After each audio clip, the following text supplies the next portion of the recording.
When you've got a Makai Lemon, you've got something pretty sweet to enjoy.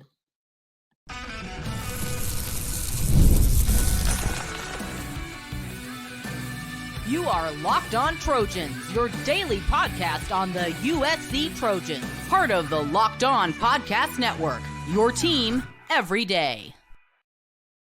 Fight on, everyone. I'm your host, Mark Holkin, and thank you for making Locked On USC part of the Locked On Network your first listen every day. Whether you're watching the show on YouTube, wherever you want to download this podcast, it's going to be free, and you know how much I appreciate your support. Today's episode is brought to you by FanDuel. Place your first $5 bet, and you're going to get started with $200 in bonus bets guaranteed. Visit FanDuel.com to get started. All right, this is my instant reaction. It is late Friday night, early Saturday morning. I should correct myself. The Trojans finally got into the win column again. The streak is over. They beat Rutgers 42-20. That ends a 3-game losing streak. And it just puts them right back on the right path. The path of, hey, we know we can win games. And what was really interesting about this game, number one, busy day in the city of LA. You have the Dodgers-Yankees, game one of the Fall Classic, just a few miles away. And if you haven't heard, I'll let everybody know, Dodgers got won game one with a grand slam walk-off by Freddie Freeman. So hopefully that was a sign of things to come for LA fans. And it was. USC, they showed up, and everyone expected them to beat a Rutgers team. I mean, the line going into this game was USC was favored by 2 touchdowns. They covered. Final score, USC 42, Rutgers 20. The first interesting thing of the game, and I'm going to go over a few things here. This is going to be just my instant reaction show. It's going to be quick. It's going to be cut and dry, and then I'll come back and I'll give you a little bit in depth. But I do think you want to know about this. We have become accustomed to watching Zachariah Branch line up to return kickoffs. Not today. Nope. Lining up to return kickoffs, you had Makai Lemon and Josiah Zamora. And it seemed like the right decision by Lincoln Riley because Makai Lemon went off. He had, let me give you his numbers here. 3 kickoff returns for him. And I apologize here. There we go. 3 kickoff returns totaling 122 yards. One of them went for 80 yards. He almost got it into the end zone. Makai had a huge game, massive game. Not only did he give the team the spark they needed returning kicks, that 80-yarder came right after Rutgers had cut the score to a one-score lead for USC. It was 28-20. And then all of a sudden, Makai's back there, returns the kickoff, doesn't get quite to the end zone. Nevertheless, huge momentum shift. And that was, obviously, USC was able to cash that one in and score another touchdown. And that's as close as Rutgers got for the rest of the game. All right? It was 28-12 at halftime. After that score, it was 28-20. They went for 2. They converted. Kickoff, boom, USC's back in business. And Makai Lemon wasn't the only star of the game. We need to give major props to Miller Moss. He had a huge, nice, strong bounce-back game. 20 for 28, 308 yards, 2 touchdowns, throwing the ball, no interceptions. And he actually scored another touchdown running the ball. Perfect read on the RPO, 7 yards to his left, jumps on in, untouched into the corner of the end zone. Again, that's what we wanted to see from Miller. Every now and then, just keep the ball, because those defensive ends for the opposition, they're crashing hard. And it was there. I mean, it was wide open for Miller. So you had Miller Moss throwing the ball, 308 yards. You had Makai Lemon catching the ball returning kicks. And then USC also ran the ball fairly well. Woody Marks, 15 carries, 94 yards, 3 touchdowns on the ground. I don't know if anybody's aware of this, considering the history of USC and their tailbacks. Did you know that 4 rushing touchdowns in one game is a school record? Yeah, I would have thought, I would have thought that number would have been a little bit higher, but apparently 4 rushing touchdowns in one game is the record. A few people hold that. There's like many guys. Woody didn't get that 4th touchdown. He didn't get to join that club. Nevertheless, 15 catches, 94 yards, 3 rushing touchdowns, 1 for 22 yards, averaged 6.3 per touch when he was running. And that wasn't all he did. He contributed out of the backfield catching the ball. 5 targets, 5 catches, 48 yards. Not bad, right? He had a long of 19. Quentin Joyner got in the game. 3 touches, 14 yards, a 4.7 average. We need to see more of him. If that's the one thing I will draw a negative to on this game, I don't think Lincoln Riley is getting fully committed to the run game yet. When USC had the lead, it's time to drain run clock. The best way to do that, run the ball. Just to give you an idea, so you had Miller Moss, 28 pass attempts, and I know this looks a little weird. It's like, well, Mark, they ran the ball 23 times. Yes, they did. A lot of that was late in the 4th quarter when this is the time you want to, drain clock. It was earlier than that, though. It was in the first half that I don't think Coach Riley committed to it enough, and there was portions of the second half as well. Nevertheless, USC actually had a really strong rushing game. In fact, Rutgers came in as the team you think, all right, those guys are going to run all over USC. Well, they finished with 149 rushing yards. USC finished with 135. And they were able to shut down Rutgers' really good running back, Kyle Monangai. I apologize. Again, it's late. It's almost, it's 2:30 in the morning right now, so I'm doing this. So they kept him 18 carries, 86 yards, which is still a good night's work, but he didn't finish the game. He was taking some physical abuse, and the last hit he took was just enough. He got crushed. So we hope that he's okay. He'll be ready to play next week. But there was getting to a point where, like, hey, you're going to keep giving him the ball. He's going to keep taking this type of hit. And it eventually wore him down. So I thought USC was pretty good on offense. Again, 308 yards passing from Miller Moss. You had Woody Marks. He continued his consecutive game streak, catching the ball out of the backfield. So, again, halftime numbers, USC 28, Rutgers 12. Total yards, it doesn't seem like USC's defense was really into it at that point, but because they had given up 232 yards, USC had 244.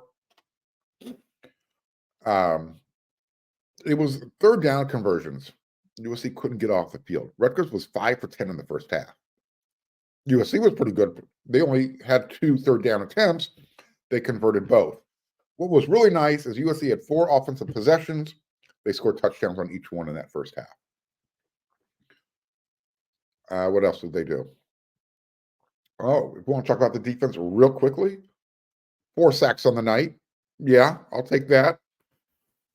Let's see. I can give you who had those numbers on the sacks. So you had Gavin Meyer, he had 1. You had Zion Branch recorded the last one of the game. Cameron Fountain and Sam Green. Not bad. Not bad at all. You're starting to see more of the younger players getting a bigger role, and they're starting to contribute. Desmond Stevens, he might have had the hit of the night. He didn't get a lot of playing time. It was mostly Easton Mascarenas-Arnold and Mason Cobbett, linebacker. Nevertheless, USC was actually really shorthanded on defense. I'm going to talk about that in the next segment. But first, let's go ahead and do this.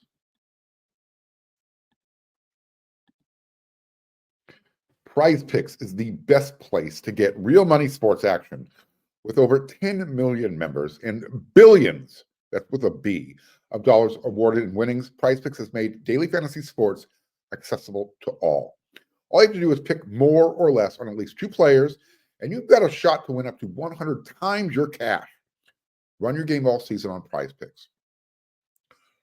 Prize Picks is the best way to get live action on sports in over 30 states, including, now, if you live in California, Florida, Georgia, and Texas, you know it's not always easy to use these types of platforms, to enjoy. Well, guess what? Now you can with Prize Picks. And you can win up to 100 times your money in as little, using just 4 correct picks. That's all it takes.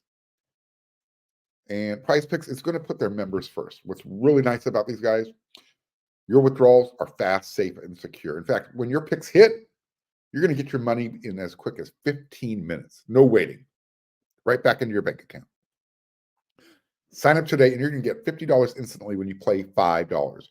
You don't even need to win or receive that $50 bonus. It's guaranteed when you sign up. Download the app today. Use code LOCKEDONCollege to get $50 instantly, and you play your first $5 lineup. Sign up today and get $50 instantly when you play $5. Prize Picks, run your game.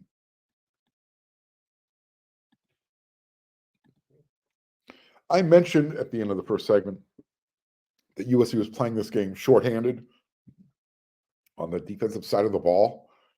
Just to give you an idea who they were missing for this game, how about Jacoby Covington, Jalen Smith? There's your starting cornerbacks. How about Greedy Vance? There's your starting nickel. How about Kamari Ramsey? There's your starting safety. Oh, and don't forget, you also were without Eric Gentry, Anthony Lucas, who are out for the year. And I will continue to remind everybody that Bear Alexander quit after game 3. That's a lot of talent. That's a lot of first-string talent that USC didn't play with. Didn't matter. They got the job done. Yeah, they gave up some yards, but they got better as the game went along. In the first half, I gave you the number. Rutgers had 232 total yards of offense. They finished the game. Let's see here. Going over these numbers here with you real quick.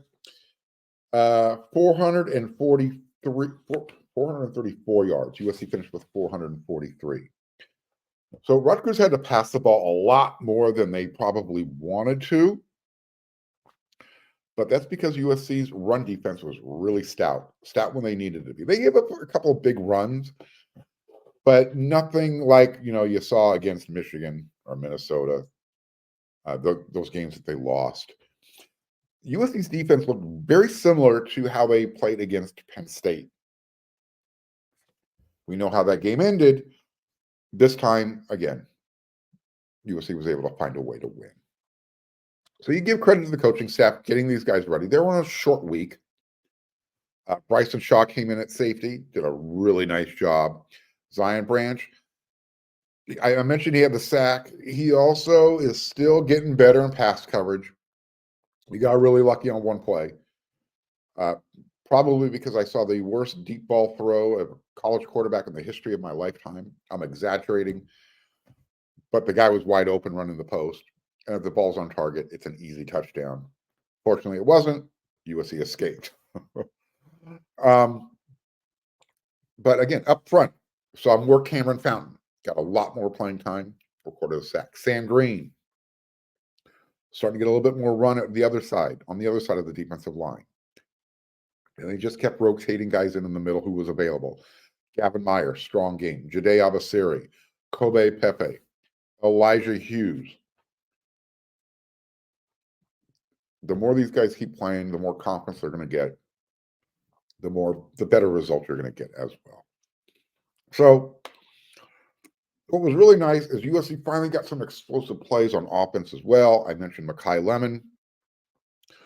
He had a 70-yard pass catch. A lot of it was on his own doing, a lot of run after the catch. Still, he did it.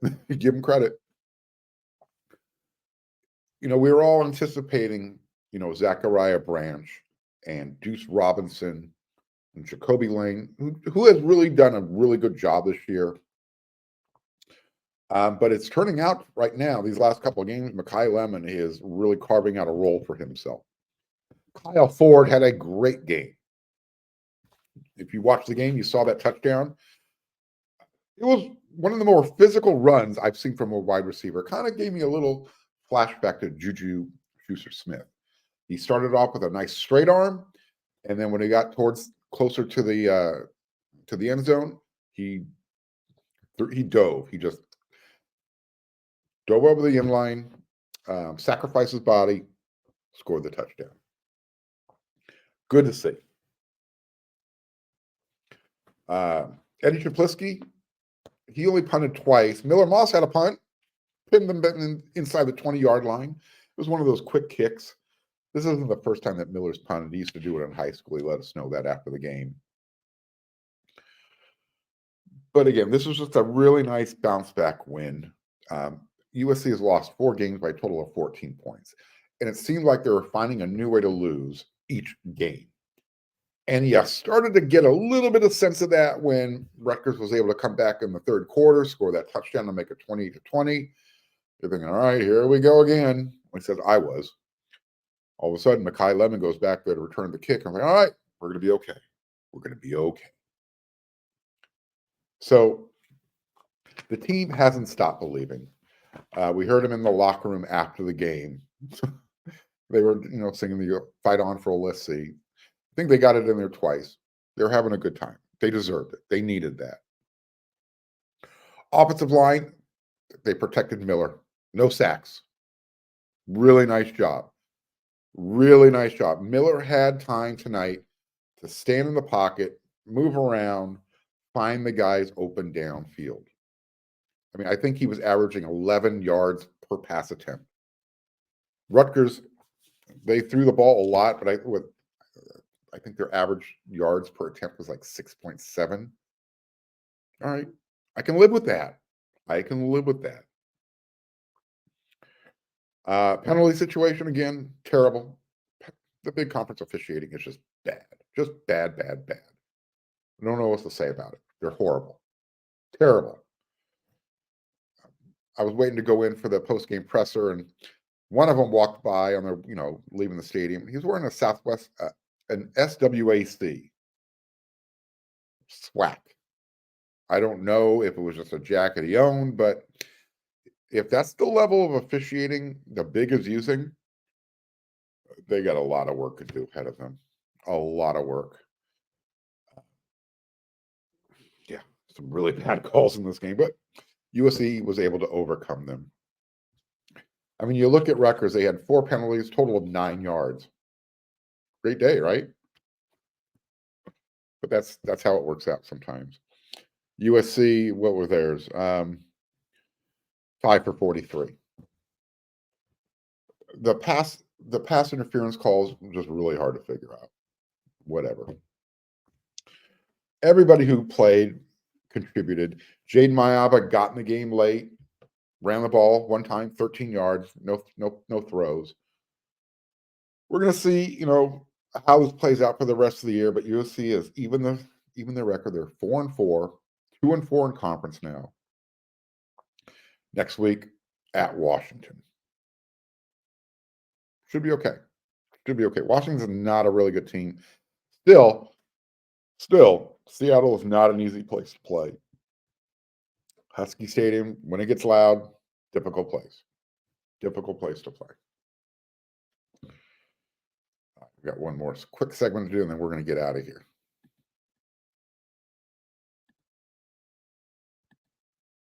Hey, if you're an NFL fan, you could start the season. Well, you're kind of in the middle of the season, but if you want to win big, head on over to FanDuel, America's #1 sports book. You're not just going to place your bets there. You can actually do everything there. So you might be focused on one game, and you want to kind of get the stats and the live play-by-play highlights of the other games you're interested in, you might have bet on. You can do that at FanDuel now. Yeah. And if you've never used FanDuel before, here's your chance. You're going to get started with $200 in bonus bets, guaranteed. And all you got to do is place your first $5 bet. That's FanDuel.com.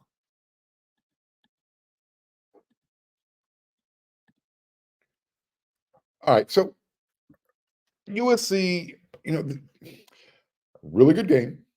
There's a lot of room to improve. They can still get better. But for me, it was nice to see the younger players getting an opportunity. That was what was important. Significant minutes during important parts of the game. Seeing Cameron Fountain out there getting some extra snaps. Sam Green starting to get comfortable. Offensive line doing a really nice job in this game. The secondary, again, they played without quite a few guys. John Humphrey, work on your hands, big man. I think you might have missed the easiest interception opportunity of your career. Literally. You jumped up, it hit you in both hands, it went through both hands. You're lucky the guy behind you didn't catch it. Mason Cobb almost had an interception.